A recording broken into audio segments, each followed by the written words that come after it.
Merhaba arkadaşlar, kanalıma hoş geldiniz. Bugün sizlere bu görmüş olduğunuz güzel bebek takımını örülüşünü başlayacağız. İlk etapta hırkasından başlayacağız. Şapka ve botlarını, patiklerini öreceğiz. Sıfır, yani yeni doğan 0-3 ay arası kullanılabilir. Çünkü model giydikçe esneyebilen bir model. Şöyle göstereyim. 3 tane düğme diktim. İlik açmanıza gerek yok. Trabzan aralarını ilik olarak kullanabiliyoruz. Kollarında ve etek kısmında modelimiz var. Arkası da bu şekilde gördüğünüz gibi. Ben şimdi bu sefer daha kalın bir iple öreceğim. Aynı sayılarla başlayacağım. Ve o daha büyük olacaktır bundan. Çünkü ip tığ farkı olacak. Bunu Alize Happy Baby ile ördüm. Biliyorsunuz o ince, biraz ince bir ip. 330 metre kadar. 2,5 numara tığ ile ördüm bunu. 2 renk kullandım. İplerim azaldı. Yeterli geldi buna. Bu seferkini Alize Baby Best anti peeling bir iplik. 6 numara 3,5 milim tığ kullanacağım. Dediğim gibi aynı sayılarla başlayacağız. Ama ip biraz daha kalın olduğu için daha büyük olacaktır. Yani 3-6 ay çocuk zayıfsa yaşına kadar kullanabilecektir bunu. Şimdi yakadan koltuk altına kadar robanın ölçüsü tam 9 santim. Gördüğünüz gibi. Beden ölçüsü koltuk altından koltuk altına 21 santim. Şöyle bedenini de boyunu yakadan etek ucuna 26 santim. Bu yeni doğana tam. Robadan sonraki kol boyumuzda şöyle tutalım 10 santim kadar. 9,5-10 santim. Bu tam bir yeni doğan ölçüsü. O yüzden dediğim gibi şimdi daha kalın bir iple başlayarak ne kadar fark edecek videonun sonunda göreceksiniz. Ölçeriz tekrar yeni ördüğümüzü. O zaman anlaşılacaktır ne kadar fark edeceği. Evet arkadaşlar, şimdi bunun ölçüsü 65 zincirle başladık roba kısmını. Bunu da aynı şekilde 65 tane zincir çekerek başlayacağız. Zincirlerimizi çok sıkı çekmeyelim. Kasmasın ve rahat batabilelim. Şimdi 65 zincir çekip geleyim. Evet arkadaşlar, 65 tane zincirimi çektim. Şimdi 3 tane daha buradan tutuyorum. 3 zincir daha çekiyorum. Ve ilk 1, 2, 3, 4. zincire 3 zincir 4 zincir geri giderek 4. zincire batıyorum. Ve ikili trabzan örüyorum. Bir sonrakine yine ikili trabzan yapıyorum. Şimdi ilk sırada her zincirin içine bir tane trabzan öreceğiz ve aynı zamanda şu ön, kol, arka kısımlarının ayrımlarını yapacağız aynı zamanda da. Şimdi ilk etapta 2, 4, 6, 7, 8, 9 ve 10. 10 tane trabzan örüyoruz. 2, 4, 6, 8. Baştaki zincirle birlikte 10. Bir tane zincir çekiyoruz. Son yaptığımız trabzanla aynı boşluğa batıp bir trabzan daha yapıyoruz. Aynı zincirin içine battım. Şimdi burada kol için 15 tane trabzan yapıyoruz. Şimdi 2, 4. Her bir zincire bir tane batıyoruz. Ve 15. trabzanı örüyorum.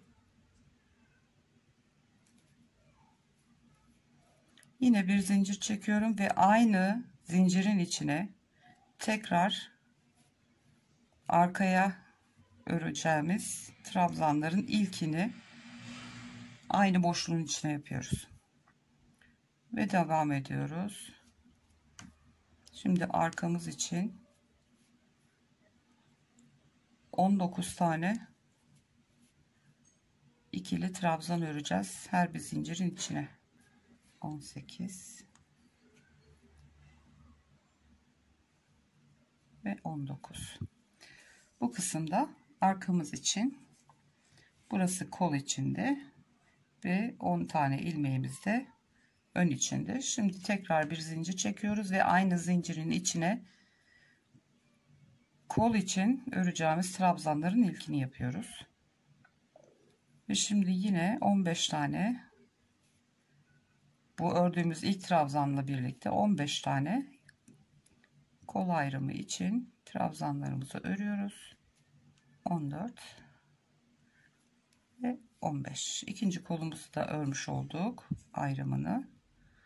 2 4 6 8 10 12 14 15.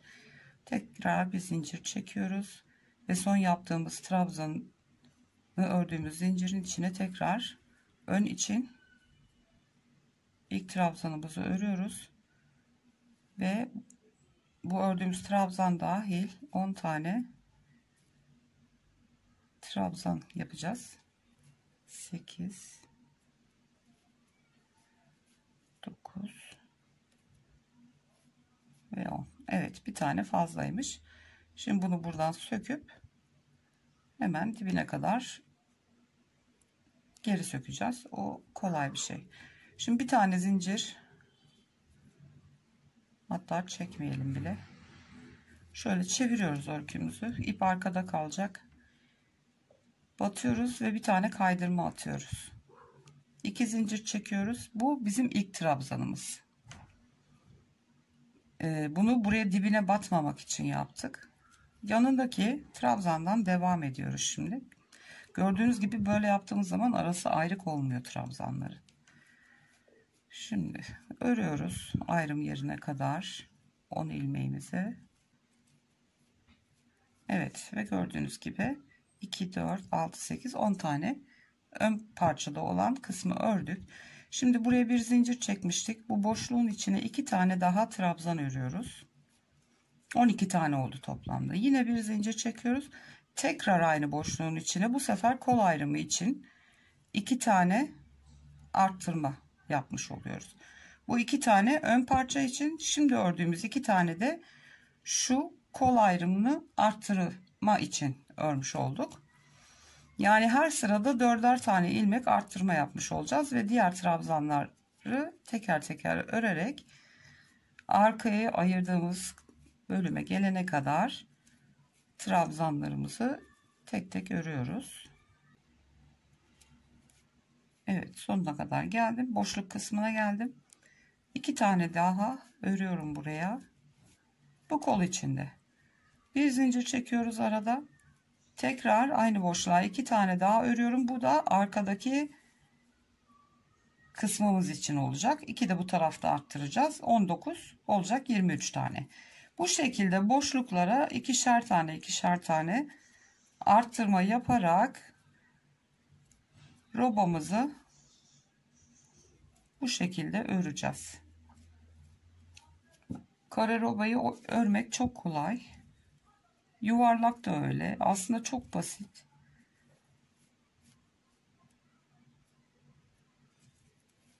Bu karelerin, yuvarlakların farklı çeşitli örülüşleri de oluyor. Tabii arttırma şekilleri farklı oluyor. O da modellere göre uyguluyoruz onları. Evet, arkadaki trabzanları da örmüş oldum. Şimdi gene bu ayrım yerine geldik. 2 tane arka için daha ilave ördük. Bir tane zincir çekiyoruz. Aynı boşluğa tekrar batıyoruz. Bu sefer sağ kolumuz için ördüğümüz kısma 2 ilmek ilave etmiş olduk. Ve kolumuzun trabzanlarını örüyoruz. Ayrım yerine geldim. Kol için Artı 2 tane daha örüyorum. Bir zincir çekiyoruz ve şimdi ön parça için 2 tane boşluğa örüyoruz. Arttırmamızı yaptık ve öndeki ilmeklerimizi örüyoruz.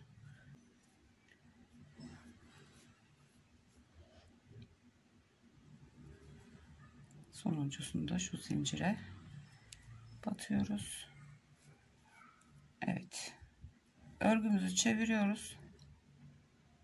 İlk ilmeğe kaydırma zinciri atıyoruz ve 2 zincir çekiyoruz. Bu ilk trabzanımız oluyor. Dibine değil, bir yanına batarak örmeye devam ediyoruz. Bu şekilde yaptığımız zaman ayrım olmuyor. Şimdi bunu bu şekilde yapmayıp onu da göstereyim. 3 zincir çekip dönseydim, dibine değil, bunu bir trabzan saydığımız için dibine batarsak artmış olacak. Dibine batmadan bir yan tarafa battığımızda gördüğünüz gibi böyle bir delik oluyor. Bunun önüne geçebilmek için o işlemi yapıyoruz. Örgünüzü ipiniz arkada kalacak şekilde sağdan sola doğru çevirip şöyle tepesinden batıp bir tane kaydırma zinciri atıp 2 zincir çektiğinizde yanındaki trabzana ördüğünüzde gördüğünüz gibi hiçbir boşluk kalmıyor. Bu da bir püf noktası olsun size. Ve şimdi aynen devam ediyoruz. İki trabzan arttırıp bir zincir, tekrar aynı boşluğa 2 trabzan örüp her köşede bu şekilde örerek devam edelim. Toplamda 9 sıra örelim. Ondan sonra tekrar geleceğim ve model kısmımıza, beden kısmımıza geçeceğiz. Ben 9 sıra robomu bitirdim. Şimdi şöyle bir ölçü vereyim. Şöyle yakadan robanın sonuna tam 12 santim. Öbüründe 9 santimdi hatırlıyorsanız. Şöyle göstereyim. Şuradan yakadan koltuk altına 9 santim. 9,5 santim. Bu 12 santim oldu. Gördüğünüz gibi ipim ve tığım farkı 3 santim fark attı. Yani bu öreceğimiz muhtemelen 3 aydan 1 yaşına kadar gayet rahat bir şekilde olacak. Şimdi robomuzu ördük, bitirdik. Şu zincirleri, burası tersi, burası düz kısmı. Sağ tarafta bırakıyoruz. Modeli tersten kuracağız çünkü. Şimdi şöyle katladığımızda, şöyle koyduğumuzda ipimizin ucu sağ tarafta kalacak. Tersten döşeyeceğiz modeli. Şimdi şöyle yapalım.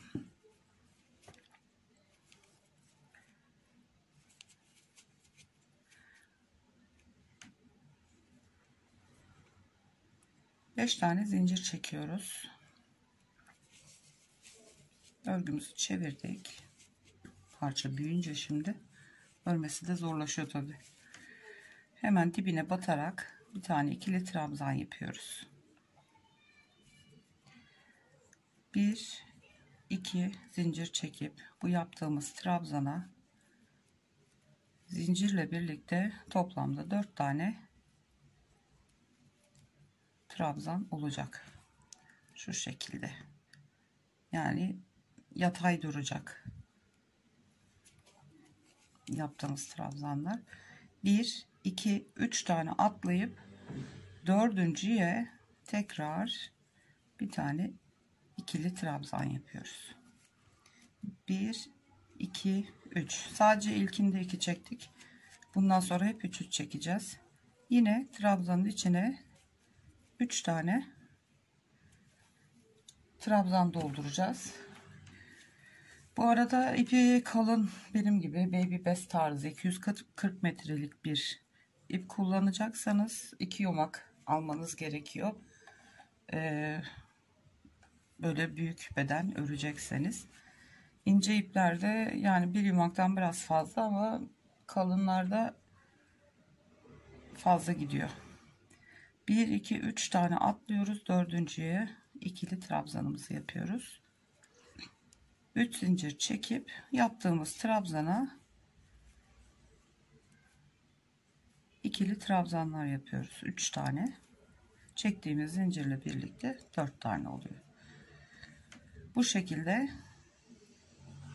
şu koltuk altı hizasına kadar örelim beraber. Ondan sonra şu iki kolu birleştireceğiz. Bu şekilde kolu ayıracağız.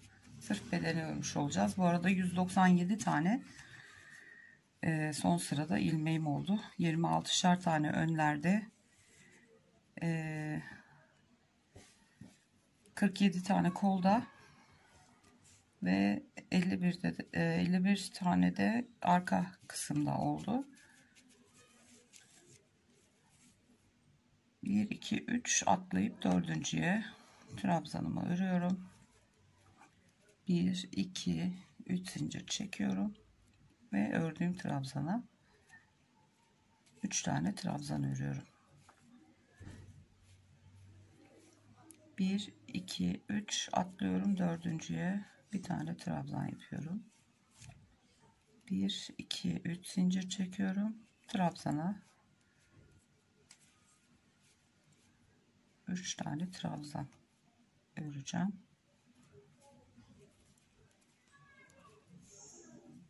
1 2 3 atladım, dördüncüye battım.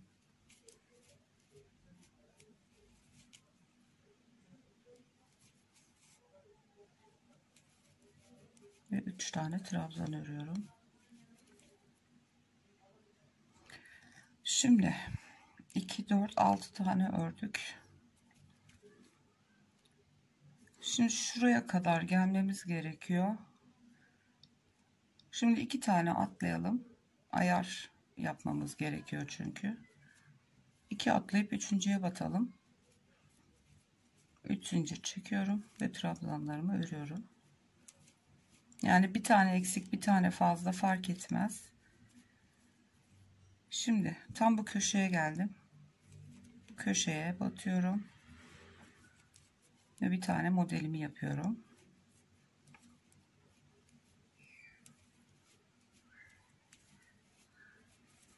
Şimdi 2 4 6 8 tane oldu. Diğer ön tarafa da 8 adet böyle modelden koymamız gerekiyor. Yani bir taraf 8 bir taraf 7 olmayacak. Ona dikkat edelim. Şimdi kolumuzu ayıracağız. Aldım kol olan parçamı şöyle doladım üstüne ve hemen buraya da bir trabzan yaptım. 3 tane zincirimi çektim ve o trabzanın içine 3 tane trabzanı örüyorum.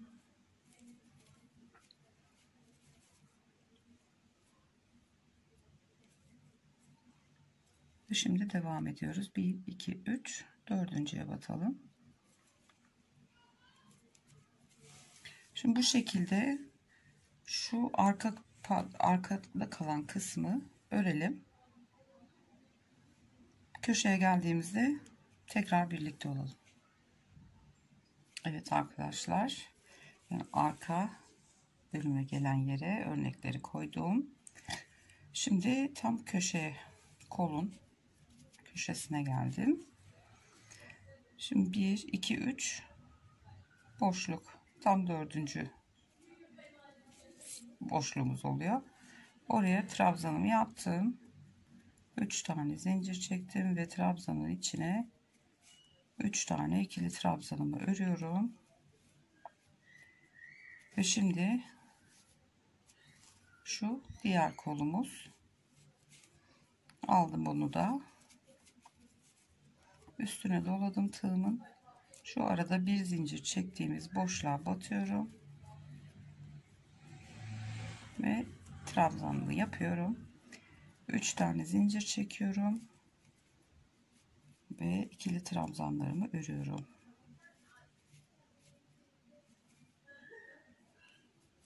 1 2 3 atlayıp dördüncüye battım. 3 tane zincir ve trabzanlar.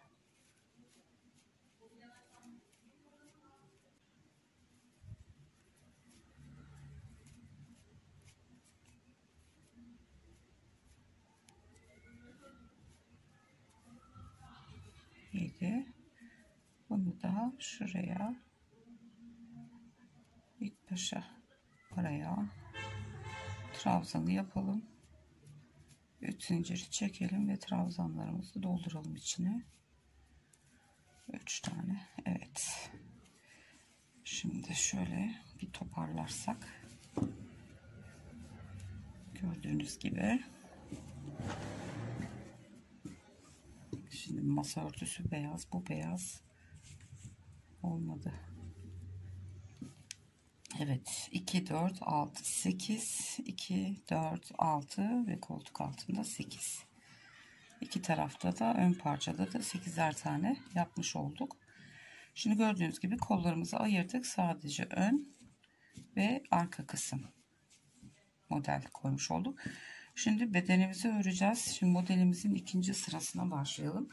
Asıl üçüncü sıradan sonra belli edecek kendini. Şimdi burada 1 2 3 tane zincir çekip dönüyoruz.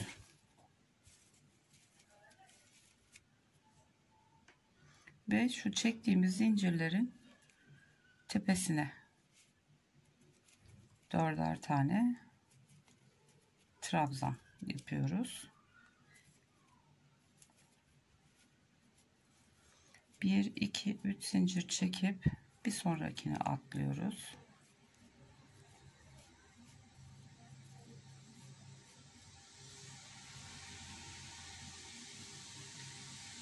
2 3 zincir. Şu zincir çekmiştik ya bunları yapabilmek için. En baştaki trabzan diyelim ona. Onun boşluğuna 4'er 4'er oralara dolduracağız. Bu sıra tamamıyla bu şekilde örülecek. Her bir modelin şuradaki ilk trabzanlarına örgümüzü örmüş olacağız. Şuralara. Şu şekilde bir görüntü olacak ilk etapta. Ondan sonra şu bir sonraki sırada bu görünümü elde etmeye başlayacağız.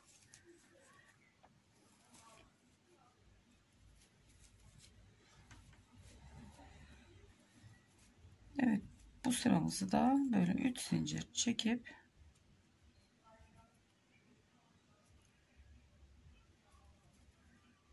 bir sonraki modelimizin ilk ayağına 4'er tane trabzan doldurarak bu sıramızı örelim. Evet arkadaşlar, ben sıra sonuna geldim. Bu arada masamın üstündeki beyaz örtüyü kaldırdım. Örgü beyaz, örtü beyaz olmuyordu. Şimdi son modelimizi koyacağız. 3 zincirimi çektim. En sonda kenardaki çektiğimiz zincire, aynı diğerlerinde yaptığımız gibi,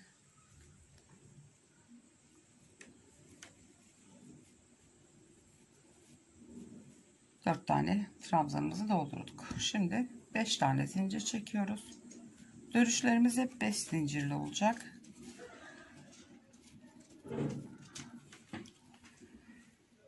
Şimdi şu dörtlü trabzanların hep şu içte kalan, yani buradan baktığımızda sondaki trabzana şöyle yatay olarak şu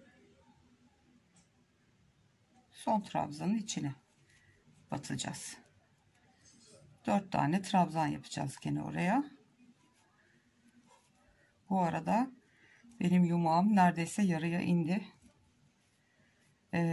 Dediğim gibi 240 metre ip kullanacaksanız, takım yapacaksanız 2 yumak dolu dolu rahat rahat gider.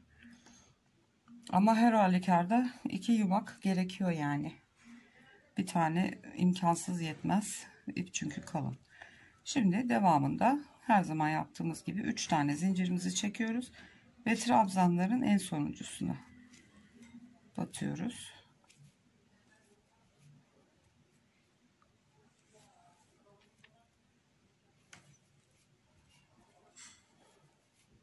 Dört tane trabzanımı yaptım. 3 zincir çekiyoruz. Şu 4 tane trabzanın en sonuncusuna araya boşluğa batıyoruz. 4 tane şu en sonuncusuna batıp oradaki boşluğa 4 tane trabzanımızı örüyoruz. 3 zincir. Sadece dönüşlerde 5 zincir kullanıyoruz. Aralar hep 3 zincir. Gördüğünüz gibi 4 trabzan en sondakine batıp trabzanlarımızı yapıyoruz. 4 tane 4 tane. Gördüğünüz gibi modelimiz ortaya çıkmaya başladı. Şimdi bu sırayı tamamlayalım. Sıra sonunda tekrar birlikteyiz. Evet arkadaşlar, son modelimin olduğu başlangıç kısmına geldim.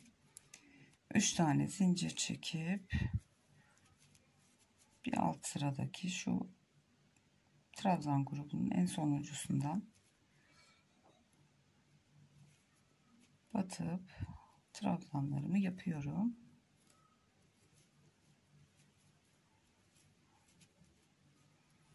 Ve 4 tane trabzanımı yaptım. Ve gördüğünüz gibi sıramız bitti.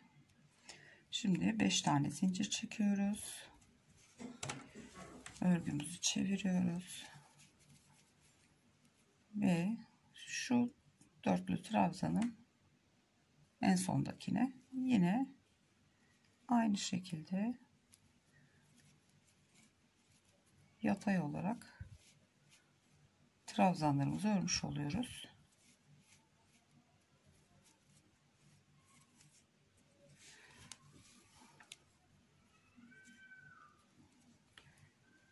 Şimdi tekrar 3 tane zincir bir sonrakine, buradaki en baştakine değil en sondakine, 2 trabzan arasına batıp 4 tane trabzanı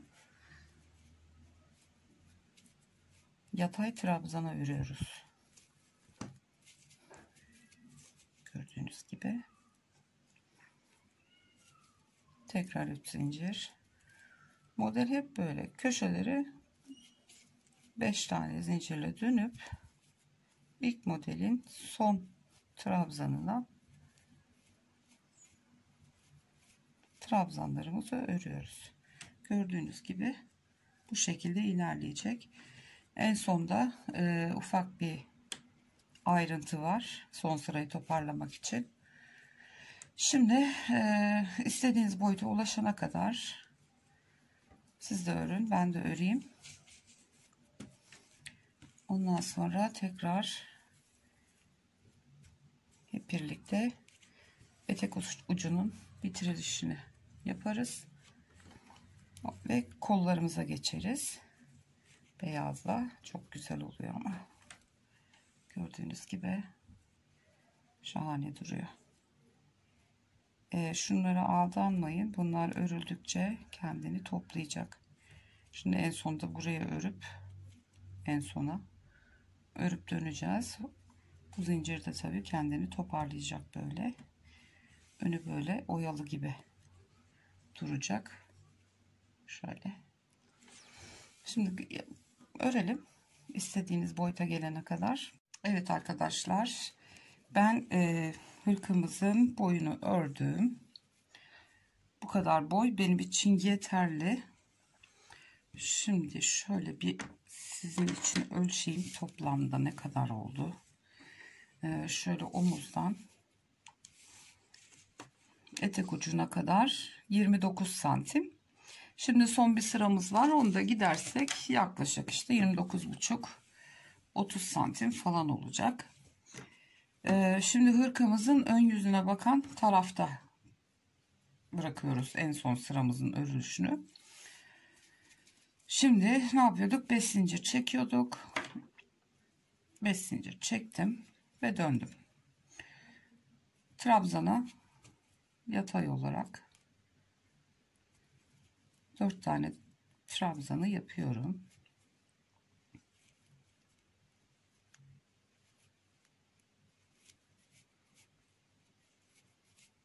Evet, 4 tane trabzanı yaptım. Şimdi 3 zincir çekip hep aralarda yapıyorduk bu işlemi. Son sıramızda modeli toparlamak adına, yani şu aralıklı görüntü görünmesin diye hiç zincir çekmeden diğer trabzanlarımıza geçiyoruz. 4 tane trabzanımı yaptım. Zincir çekmiyorum. Bir sonraki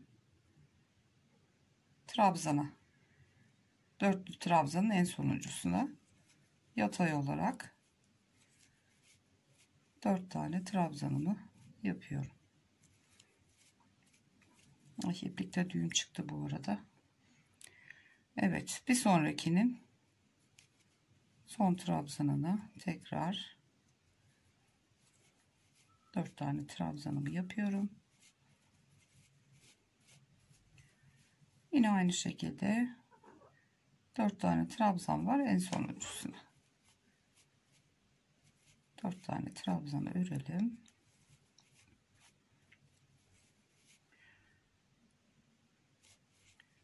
Ve görüntü bu şekilde oluyor. Yani modeli kapatmış ol. Bitiş bu şekilde olacak. Bu sırayı bu şekilde dönüp bu uçta en son trabzana 4 tane trabzanımızı yapıyoruz.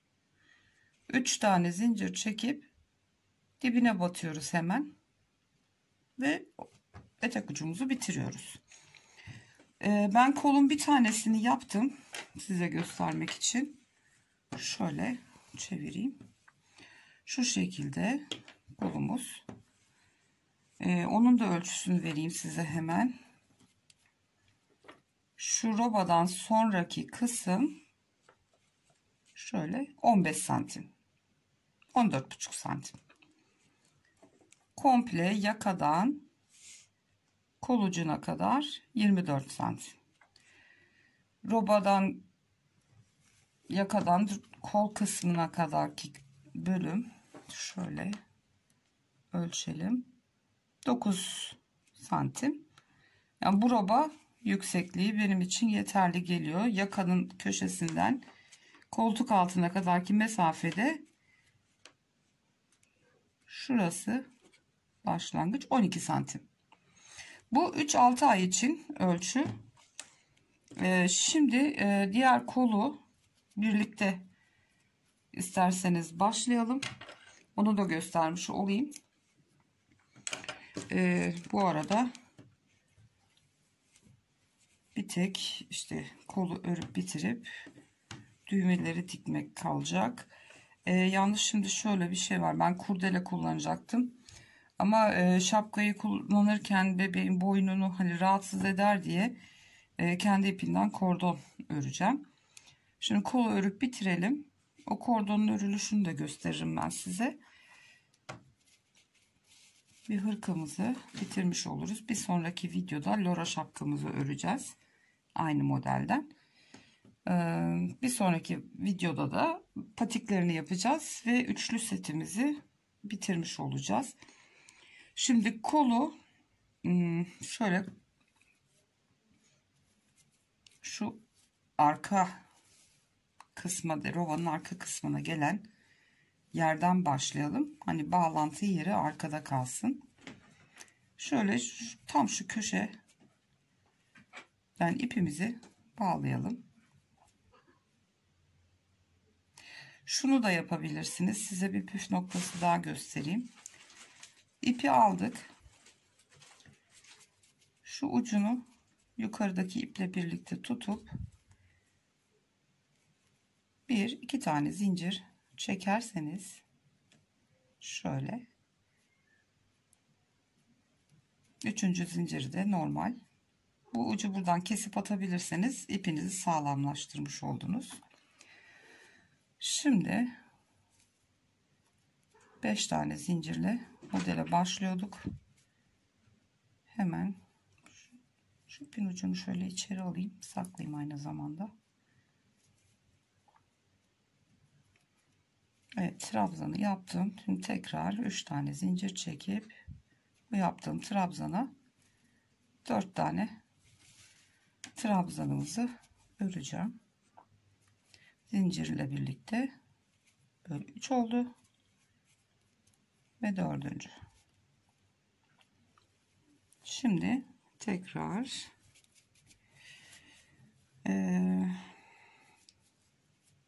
şu ara yere de batabilirsiniz. Evet, araya da batalım çünkü şu mesafe uzun,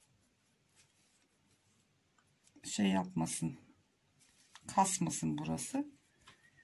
Doladım tığımın üstüne, şu ortadaki, şu iki modelin ortasındaki bir boşluğa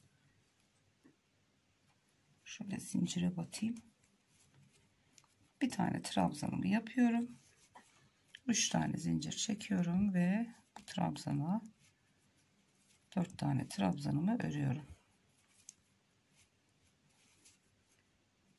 Tekrar doladım ve şu robanın ön kısmına gelen yer, robamızın tam şu robanın köşesi, zincirli olan bölüm, onun içine battım. Yani tam arkadaki roba kısmının başlangıcına bir tane yaptık, koltuk altına bir tane yaptık ve robanın ön kısmına gelen taraftaki zincirli köşeye bir tane yaptık, paylaştırdık yani.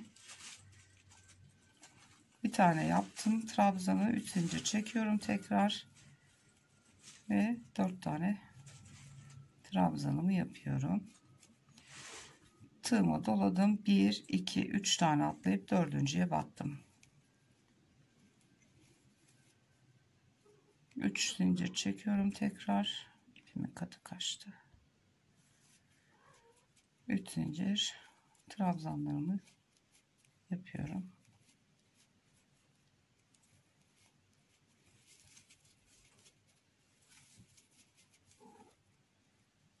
Bir, iki, üç tane atlayıp dördüncüye battım. Şimdi burada modeli dengelemek önemli. Bazen 3 atlayıp dördüncüye değil de 2 tane atlayıp üçüncüye de batabiliyoruz. Şimdi diğer kolda kaç tane model koymuşum onu bir sayayım hemen. Şöyle koltuk altından başladım. Şöyle 1 2 3 4 5, şurayı kaçırmayıp 1 2 3 4 5 6 7 8 9 10 11 12 13 tane model koymuşum. Şimdi aynı şekilde 13 adet de buna koyacağız. Şu ilk sırayı birlikte örelim.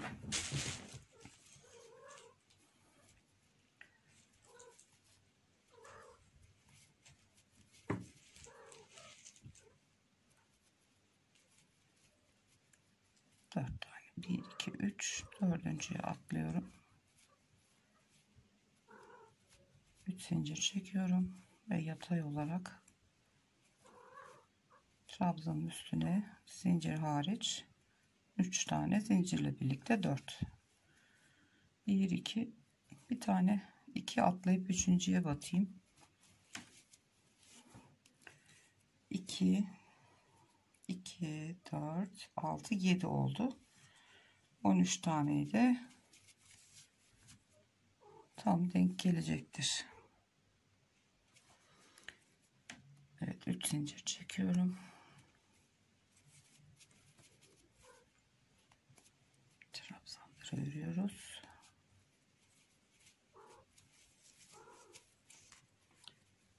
Bir, iki, üç, dördüncüye battım. Eğer sizin dengeli gidiyorsa 3 bırakıp dördüncüye de batıp bakabilirsiniz. O tam sayı diğer kolla aynı gidiyorsa sorun yok. Ama baktınız yeterli gelmiyor. Arada 2 tane bırakıp üçüncüye batabilirsiniz. 1 2 3 4, dördüncüye batıyoruz.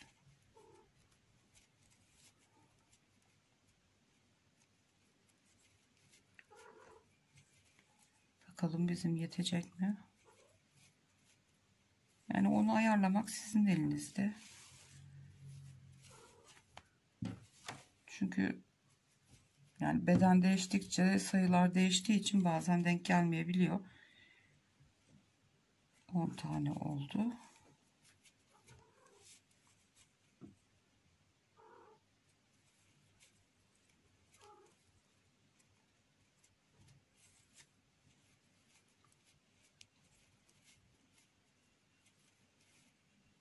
Evet, 4 trabzan yaptık.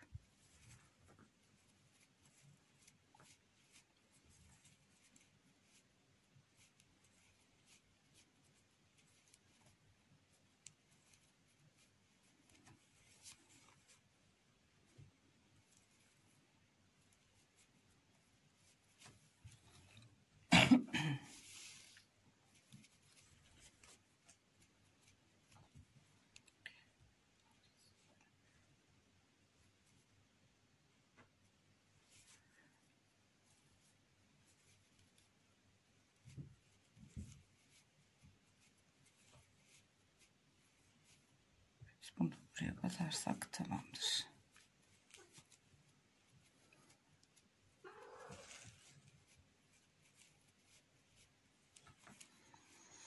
Evet, hepsini yaptık. Şimdi şu en baştakine batıyoruz. Kaydırma zinciriyle birleştiriyoruz.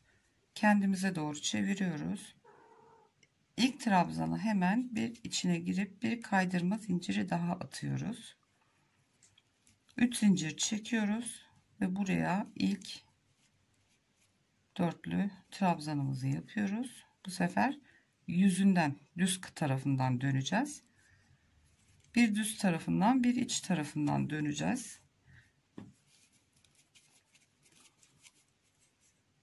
Evet, 3 tane zincir çekiyoruz şimdi. Modelin normal gidişatına başladık. Ve 3 zincir çekerek gövdede yaptığımız gibi kolumuzu da istediğiniz ölçüye gelene kadar örelim. Evet, ben hırkamızı tamamladım. Şöyle zincirden özel bir teknik var, onunla bağcığını ördüm. Şu robadan sonraki delikli olan kısımdan geçirdim. Onun örülüşünü göstereceğim şimdi size. Kollarımı bitirdim. Düğmelerimi de diktim. Şöyle bir şey. Ayrıyeten bir örmedik. Çünkü burası trabzan olduğu için gerek yok. Trabzanların arasından geçiriyoruz.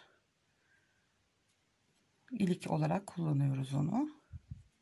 Siz isterseniz bir sıra şöyle yakanın etrafından şuradan başlayıp sık iğne ya da trabzan örebilirsiniz. Ben gerek duymadım. Evet, hırkamız bu şekilde. Son ölçülerini ben size vereyim. Şimdi robamız 9,5 santimdi. Şu şekilde koltuk altına olan kısım 12 santim. Robadan sonraki kol boyum 14,5 santim. Tabi model 3 boyutlu olduğu için biraz topluyor kendini. Evet, şöyle komple bir beden boyunu da verelim. Şöyle omuzdan etek ucuna tam 30 santim. Bir de beden ölçümüzü de göstereyim. 25 santim oldu. Yani bu 3 ve 1 yaş, 3 ay ve 1 yaş arası çocuklara, tabii çocuğun gelişimine bağlı olarak değişebilir. Arkamız da bu şekilde. Gayet güzel bir hırka oldu bence. Şöyle bağcıklarımız. Hem bu şuradaki delikli görüntüyü de kapatmış oldu. Şöyle bir güzel fiyonkumuzu yapalım. Şimdi ipimizle şöyle göstereceğim. Bayağı bir ip bırakacağız. Yani 1-1,5 metre kadar ucundan itibaren bırakın. Fazlasını bırakın. Keser atarsınız. Hiç sorun değil. İpimizi ikiye katlıyoruz. Parmağımıza saracağımız ip dış tarafta olacak. Bıraktığınız uç kendinize bakacak. Şimdi ilk etapta bir tane zincir atıyoruz. Ve şimdi tığın üstüne alttan yukarıya doğru doluyoruz. Sık iğne örer gibi örüyoruz. Tığın üstüne alttan yukarıya doğru doluyorum. Sık iğne örer gibi doluyoruz. Örüyoruz. Alttan yukarıya doğru. Bu fazlalık bıraktığımız ip, doladığımız ve örüyoruz. Yani ipi biraz fazla bırakın ördüğümüz için, çünkü bunu hani 1 metrelik bir şey öreceksek 1,5-2 metre kadar, 2 katı kadar bırakın.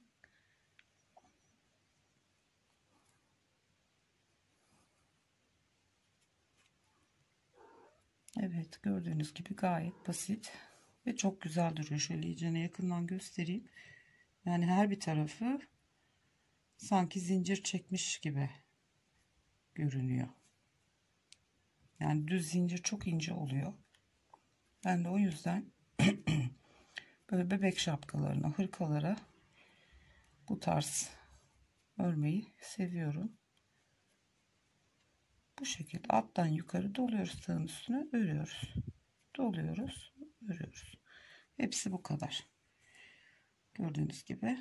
Bunların ucuna geçirdikten sonra isterseniz düğüm atmadan evvel birer tane boncuk ya da farklı süslemeler kullanabilirsiniz. Ondan sonra ucuna düğüm atarsınız. Orada şık bir görüntü katar. Benim elimde yoktu. O yüzden takmadım. Direkt şu şekilde düğüm attım ben. Siz düğümlemeden evvel bu kısma herhangi bir boncuk ya da başka bir şey koyabilirsiniz. Evet, hırkamız bu kadar. Bu şekilde bağcığımızı da örüyoruz.